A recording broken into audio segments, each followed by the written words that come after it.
हाँ जी, good morning to all of you. Good morning.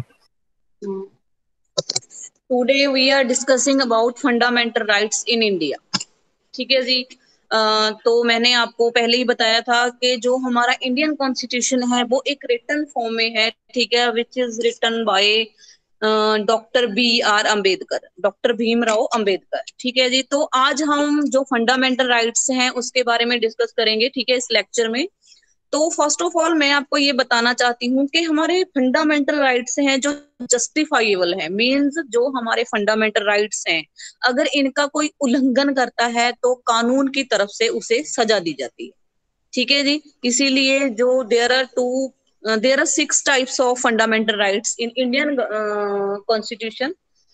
तो fundamental rights are those rights which are essential for intellectual, moral and spiritual development of citizens in India। देखो, intellectual का मतलब है कि हमें फ्रीडम है कि हम अपनी मेंटली कैपेसिटी है जो उसे इम्प्रूव करने के लिए कुछ भी करें। ठीक है, कोचिंग क्लासेस स्टार्ट करें, ट्यूशंस लें, ठीक है, कोई गेम खेले, कुछ भी। ठीक है, तो फंडामेंटल राइट्स में सबसे पहले है कि हम अपनी इंटेलेक्चुअल डेवलपमेंट कर सकते हैं। सेकंड है मॉरल डेवलपमेंट। मॉरल डेवलपमेंट का मीनिंग है कि इसमें जो देखो मोस्टली बोला जाता है कि रिस्पेक्ट योर एल्डर्स, ठीक है, कि अपने बड़ों की का आदर करो। ठीक है जी। तो इस ये हमें मॉरल वैल्यूज में आ जाता है, ठीक है, कि हमें सोसाइटी में कैसे रहना है, बड़ों का आदर करना है, अगर किसी को हेल्प की जरूरत है तो उसकी हेल्प करनी है। It's called moral values. ठीक है। तो नेक्स्ट है हमारे पास spiritual development. Spiritual development it's very very important point in India according to Indian constitution. क्योंकि मैं आपको यहाँ पर ये बात क्लियर बता देना चाहती हूँ कि जो हमारा इंडिया है वो एक धर्म निरपेक्ष, ठीक है, कंट्री है। क्योंकि हमारे इंडिया में बहुत सारे जो रिलीजन है, जैसे कि हिंदू, मुस्लिम, सिख, ईसाई, ठीक है, और ये भी आगे अदर पार्ट्स में डिवाइड हुआ हुआ है। ठीक है, इसलिए हमारे इंडिया में कोई भी, ठीक है, जो इंडिविजुअल है वो कहीं भी जा सकता है, चाहे वो मंदिर जाए, मस्जिद जाए, ठीक है, चाहे वो चर्च जाए, उस पर किसी भी तरह का कोई दबाव नहीं है। इसीलिए इसमें बोला गया है कि फंडामेंटल राइट्स में, ठीक है, कि वो अपनी इंटेलेक्चुअल, मॉरल और स्पिरिचुअल डेवलपमेंट कर सकता है। ठीक है जी। As these rights are fundamental or essential for existence and all round development of individuals। All round development में उसकी सारे ही तरफ की डेवलपमेंट है वो आ जाती है, जैसे कि intellectual development, moral development, spiritual development, personality development. ठीक है। तो हमारे जो राइट्स हैं उसमें जो क्लियर किया गया है कि हमारे यहाँ पर इंडिया में किसी भी इंडिविजुअल पर, ठीक है, किसी भी, ठीक है, पर्सन पर कोई रोक टोक नहीं है, वो अपनी जो डेवलपमेंट है अपने तरीके से कर सकता है। ठीक है जी। तो नेक्स्ट हम आगे करेंगे जो हमारे फंडामेंटल राइट्स हैं। There are 6 main fundamental rights in Indian constitution in a written form. ठीक है जी। आपने ये बात भी याद रखनी है कि जो हमारे ये राइट्स हैं इन अ रिटन फॉर्म है। ठीक है, अपनी अपनी नोटबुक्स लो, इन्हें राइट डाउन करो। फर्स्ट है हमारा राइट टू इक्वलिटी, जो है आर्टिकल 14 to 18। ठीक है जी। फर्स्ट है article right to equality, after that हम इसे थोड़ा एक्सप्लेन करेंगे। ठीक है जी। सेकंड है हमारे पास राइट टू फ्रीडम, वो आर्टिकल 19 से 22 है। ठीक है।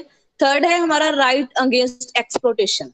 ठीक है जी, वो हमारा आर्टिकल 23 से 24 है।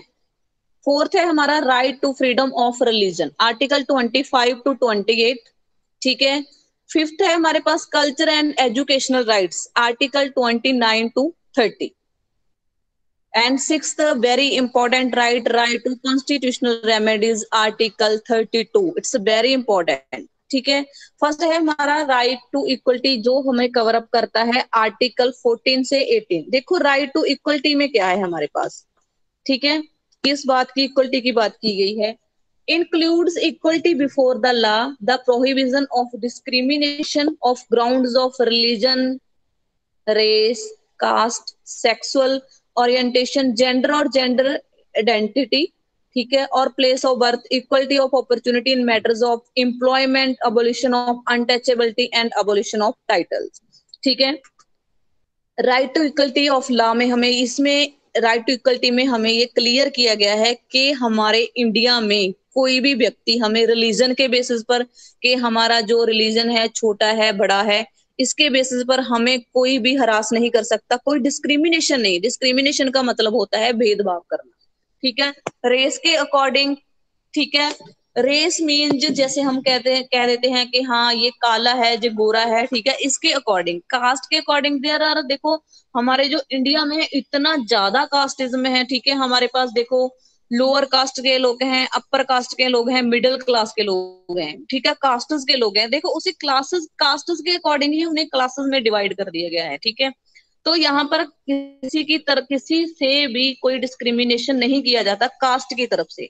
सेक्सुअल और ओरिएंटेशन मीन्स, देखो पहले क्या था, देयर आर टू, हम दो जेंडर्स हैं उन्हें ही मान्यता देते थे, मेल एंड फीमेल। लेकिन अब जो है हमारे इंडियन कॉन्स्टिट्यूशन में है male, female and third gender, ठीक है। इन तीनों को मान्यता प्राप्त हो गई है, ठीक है। कोई भी हमारे जो सेक्सुअली हमें कोई भी हरास नहीं कर सकता, कोई डिस्क्रिमिनेशन नहीं कर सकता कि हाँ देखो हम जो लड़कियां हैं ऐसे नहीं, वो किसी और फील्ड में काम नहीं कर सकती। जैसे अब क्या है, जो लड़कियां हैं वो लड़कों से आगे, ठीक है, किसी भी फील्ड में काम कर सकती हैं, ठीक है, कंडक्टर हैं, ड्राइवर भी हैं, ठीक है, और एजुकेशन डिपार्टमेंट में भी हैं, एग्रीकल्चर डिपार्टमेंट में हैं, बॉयज तो कर ही सकते हैं।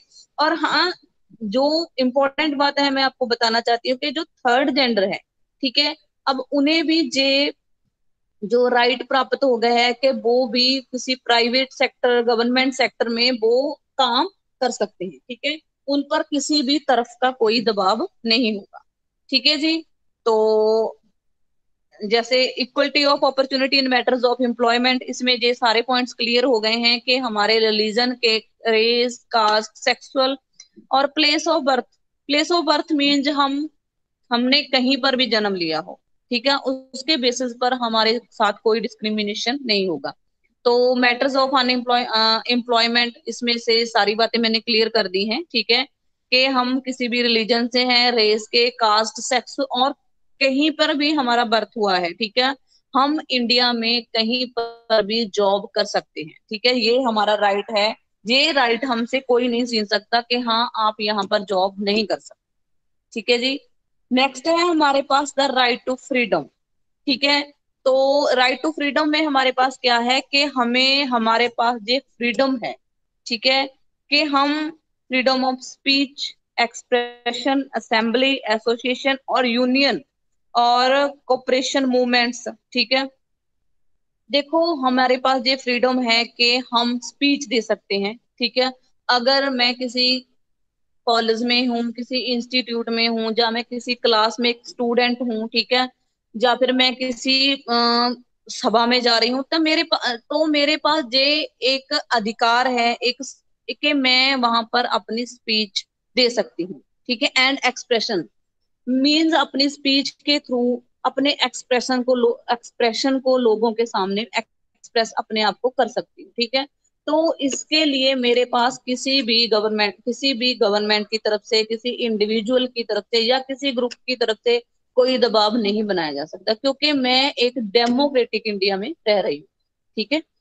तो असेंबली, असेंबली मीन्स के हम असेंबल हो सकते हैं, ठीक है, कि हम किसी भी जो हमारी पार्टीज है उसमें भाग ले सकते हैं, पार्टिसिपेट कर सकते हैं, ठीक है, हम वोटिंग कर सकते हैं, इलेक्शंस लड़ सकते हैं। एसोसिएशन और यूनियन, एसोसिएशन और यूनियन, देखो यू नो अबाउट दैट कि हमारे इंडिया में इतनी ज्यादा पार्टीज हैं कि देखो छोट मतलब कि जब भी किसी को मौका मिले लोग पार्टी बना लेते हैं। इसीलिए हमारे इंडिया में ऐसी कोई भी किसी को भी मनाही नहीं है, ठीक है, कि आपने पार्टी नहीं बनानी, आपने एसोसिएशन नहीं।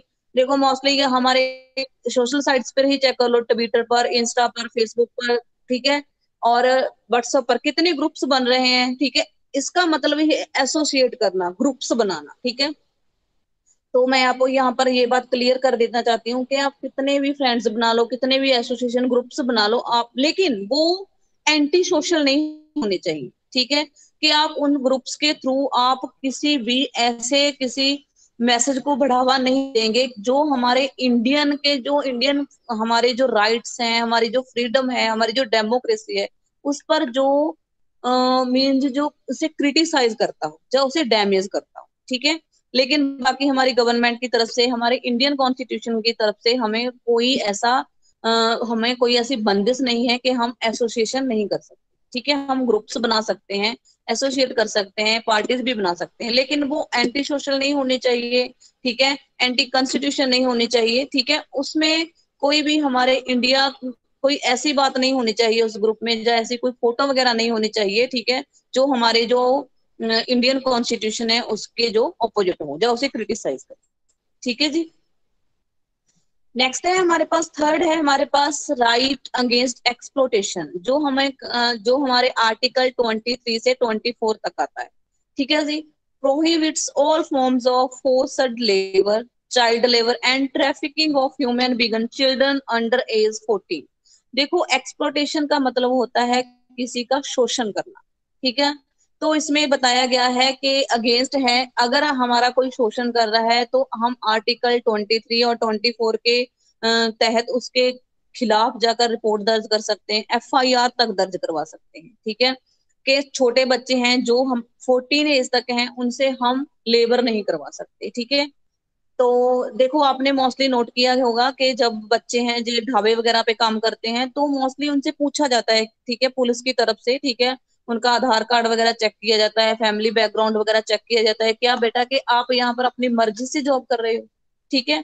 तो child labour and trafficking, trafficking means it's very important. Trafficking का मतलब होता है कि बच्चों को, ठीक है, छोटे बच्चे हों, बड़े बच्चे हों, या वुमेन को, ठीक है, उन्हें उठाकर कहीं और पर बेच दिया जाता है, ठीक है। बच्चों से लेबर का काम करवाया जाता है, और जो गर्ल्स हैं, ठीक है, लड़कियां हैं, उन्हें सेक्स स्कैंडल में भेज दिया जाता है, ठीक है। तो यहाँ पर इस बात पर भी प्रोहिबिशन है कि आपको अगर कोई, ठीक है, ऐसा ट्रैफिकिंग वगैरह में कोई इसमें क्या है, जो सबसे हम बोल सकते हैं कि जो ट्रैफिकिंग है, चाइल्ड लेबर है, इसमें जो सजा है होने जो होती है ना, वो सबसे ज्यादा कठोर होती है, ठीक है, क्योंकि ये एक क्रिमिनल है, क्राइम है ये चाइल्ड लेबर एंड ट्रैफिकिंग, ठीक है जी। नेक्स्ट है हमारे पास right to freedom of religion, ठीक है जी। जे हमारे आते हैं आर्टिकल 25 से 28 तक, ठीक है। तो मैंने आपको पहले ही क्लियर कर दिया था कि जो हमारा इंडिया है एक ऐसा कंट्री है जहां पर बहुत सारे, ठीक है, जो रिलीजन है, जैसे हिंदू, मुस्लिम, सिख, ईसाई, और ये सिर्फ चार ही जो मेन रिलीजन नहीं है, इनके आगे भी इसमें बहुत सारे रिलीजन हैं जो छोटे छोटे हैं, छोटे छोटे हैं, ठीक है, हैं, ठीक है। तो इसमें जो है includes freedom of conscience and freedom profession practice, preparation of religion, freedom to manage religious affairs, freedom from certain taxes, and freedom from religious instruction in certain educational institution, ठीक है। इसमें ये बात क्लियर की गई है कि हमारी जो रिलीजन की तरफ से हमारे पास हम फ्री हैं, ठीक है, कि हम, ऐसा नहीं है कि हमारे रिलीजन की तरफ से किसी कोई हमारे साथ कोई भेदभाव करेगा, ठीक है। हम फ्री प्रोफेशन चूज कर सकते हैं कि हमने एजुकेशन डिपार्टमेंट में जाना है, किसी एग्रीकल्चर में जाना है, इंडस्ट्रियल एरिया में जाना है, ठीक है। तो फ्रीडम है मैनेज रिलीजियस अफेयर्स के, हम देखो मोस्टली क्या होता है, जो भी रिलीजन वगैरह होते हैं, जैसे कि सिख हैं वो गुरुद्वारा साहिब में जाते हैं, पाठ वगैरह करते हैं, ठीक है। जो हिंदू लोग हैं वो मंदिर में जाते हैं, ठीक है। और जो बाकी छोटे और धर्म है, सत्संग वगैरह करते हैं। तो यहाँ पर कोई भी किसी को रिस्ट्रिक्शन नहीं है, ठीक है। अब उसे ये अधिकार है कि वो अपनी तरफ से जो भी उसे ठीक लगता है वो करे, ठीक है जी। तो in certain educational institutes also, ठीक है।